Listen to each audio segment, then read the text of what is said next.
Assalamualaikum warahmatullahi wabarakatuh.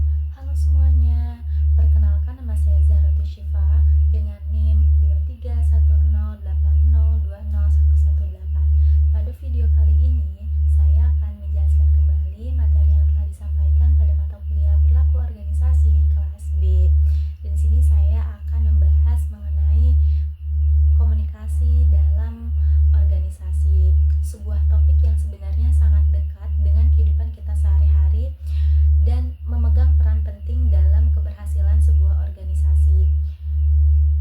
Pertama, kita harus tahu dulu komunikasi pada dasarnya adalah proses pemindahan dan pemahaman arti. Jadi komunikasi itu sebenarnya bukan hanya sekedar menyampaikan pesan, tetapi bagaimana pesan tersebut dipindahkan dari satu pihak ke pihak lain bersamaan dengan pemahaman yang tepat. Itu sebabnya komunikasi dianggap sebagai fondasi dalam hubungan kerja, karena tanpa adanya pemahaman yang sama antara pengirim dan penerima, maka akan muncul kesalahpahaman yang dapat berdampak pada proses kerja. Dalam organisasi, komunikasi memiliki beberapa fungsi utama. Fungsi manajemen misalnya, yang membuat komunikasi berperan sebagai alat untuk mengarahkan dan mengatur aktivitas. Tanpa komunikasi, seorang manajer tidak bisa memberikan instruksi, membagi tugas, atau menjelaskan kebijakan. Kemudian, ada fungsi feedback yang sangat penting untuk memastikan bahwa pekerjaan berjalan sesuai harapan. Selain itu, komunikasi juga memiliki fungsi emotional sharing, karena manusia yang bekerja dalam sebuah organisasi tidak hanya bertukar tugas dan informasi, tetapi juga berbagi emosi yang mendukung kerjasama.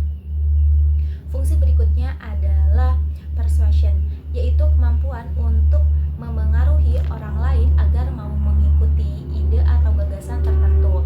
Dalam lingkungan kerja, persuasion ini sering digunakan untuk meyakinkan anggota tim, menyampaikan inovasi atau mengubah kebiasaan.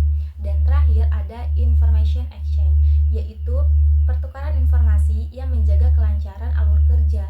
Tanpa pertukaran informasi, tidak mungkin sebuah organisasi dapat mengambil keputusan yang tepat. Selanjutnya, dalam proses komunikasi terdapat beberapa elemen penting yang membentuk jalannya komunikasi dari awal hingga akhir. Proses itu dimulai dari sender, yaitu pihak yang menginisiasi komunikasi. Sender memiliki gagasan yang kemudian diterjemahkan melalui encoding, yaitu mengubah ide menjadi simbol, bisa berupa kata, gambar, atau bahasa tubuh. Selain itu, muncullah message, yaitu isi pesan yang akan disampaikan. Pesan ini kemudian dikirim melalui channel atau saluran tertentu, misalnya lisan, tulisan, atau media digital. Setelah itu, penerima pesan akan melakukan decoding, yaitu proses memahami pesan tersebut. Di sini penerima menjadi receiver. Namun, dalam proses ini sering muncul gangguan atau noise yang dapat berupa suara bising, gangguan teknis, perbedaan bahasa, atau bias persepsi. Untuk memastikan bahwa komunikasi berhasil, diperlukan feedback, yaitu respon dari penerima kepada pengirim. Tanpa feedback, pengirim tidak pernah tahu apakah pesan benar-benar dipahami dengan baik. Dalam organisasi, komunikasi dibagi menjadi dua jenis saluran, yaitu formal dan informal. Saluran formal adalah komunikasi yang mengikuti alur dan struktur organisasi, misalnya melalui laporan resmi, instruksi kerja, notulen rapat, atau memo. Saluran informal justru lebih spontan dan terjadi di luar struktur resmi, misalnya obrolan singkat di luar jam kerja, percakapan antar karyawan, atau rumor yang berkembang. Keduanya memiliki peran yang sama pentingnya. Saluran formal menjaga ketertarikan informasi, sedangkan saluran informal seringkali mempercepat penyebaran informasi dan menciptakan kedekatan antar karyawan. Berdasarkan arah penyampaiannya, komunikasi dalam organisasi dapat bergerak ke bawah, ke atas, maupun ke samping. Downward communication adalah komunikasi dari atasan kepada bawahan yang biasanya berisi instruksi atau informasi tentang kebijakan. Upward communication adalah komunikasi dari bawahan kepada atasan yang berfungsi memberikan laporan, saran, atau keluhan. Sementara lateral communication terjadi antara anggota pada level yang sama, biasanya untuk koordinasi atau kerjasama. Selain itu, ada juga formal small group networks, yaitu jaringan komunikasi dalam kelompok kecil yang terstruktur, dan grapevine, yaitu jaringan komunikasi informal yang seringkali tersebar lebih cepat daripada komunikasi resmi. Jika kita melihat lebih jauh, komunikasi juga dibedakan berdasarkan modenya. Ada komunikasi lisan atau oral communication yang mencakup percakapan langsung, diskusi kelompok, telepon, atau presentasi. Ada juga written communication, yaitu komunikasi dalam bentuk tulisan seperti email, laporan surat resmi, atau catatan. Selain itu, non-verbal communication juga sangat penting karena komunikasi tidak hanya datang dari kata-kata, bahasa tubuh, ekspresi wajah, kontak mata, dan intonasi suara juga memberikan makna tersendiri. Bahkan seringkali komunikasi nonverbal berbicara lebih keras daripada kata-kata yang diucapkan.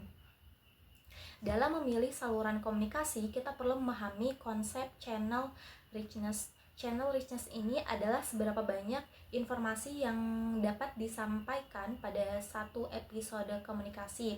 Misalnya, komunikasi tatap muka dianggap sebagai saluran yang paling kaya karena memungkinkan adanya ekspresi wajah, gestur, dan feedback langsung. Sebaliknya, email memiliki richness yang lebih rendah, karena itu memilih metode komunikasi harus disesuaikan dengan situasi. Selain itu, aspek keamanan informasi juga sangat penting untuk memastikan bahwa pesan tidak jatuh ke tangan yang salah.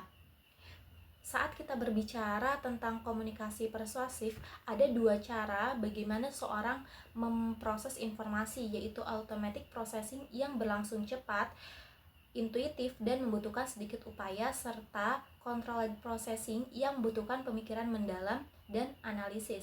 Keberhasilan sebuah pesan persuasif dipengaruhi oleh tingkat minat pendengar, pengetahuan mereka sebelumnya, kepribadian, dan juga karakteristik pesan itu sendiri. Pesan yang terstruktur, jelas, dan relevan cenderung lebih mudah diterima. Meskipun komunikasi penting, banyak hambatan yang bisa muncul. Filtering terjadi ketika pengirim menyaring pesan sehingga penerima tidak mendapatkan informasi lengkap. Selective perception terjadi ketika seorang hanya memahami hal-hal yang ingin ia pahami. Information overload terjadi ketika informasi terlalu banyak sehingga otak tidak mampu memproses semuanya. Emosi juga dapat mempengaruhi cara seorang menerima pesan. Perbedaan bahasa bisa menyebabkan makna tidak tersampaikan dengan jelas. Diam atau silence bisa mengindikasikan ketidaknyamanan atau ketidakpahaman. Ada juga communication apprehension, yaitu rasa takut atau cemas saat berkomunikasi. Dan tentu saja kebohongan atau lain juga menjadi hambatan karena pesan yang disampaikan tidak bisa dipercaya. Semakin sedikit distorsi dan ambigu dalam komunikasi, semakin tinggi tingkat kepuasan mereka. Ketidaksesuaian antara pesan dan verbal dan nonverbal bisa meningkatkan ketidakpastian. Ini sebabnya kita perlu memerhatikan metode, mode, dan saluran komunikasi yang kita gunakan agar pesan yang disampaikan diinterpretasikan secara benar oleh penerima. Pada akhirnya, komunikasi yang efektif menjadi landasan utama dari hubungan kerja yang produktif dan lingkungan organisasi yang sehat. Mungkin itu saja yang bisa saya sampaikan. Kurang dan lebihnya mohon maaf. Wassalamualaikum warahmatullahi wabarakatuh.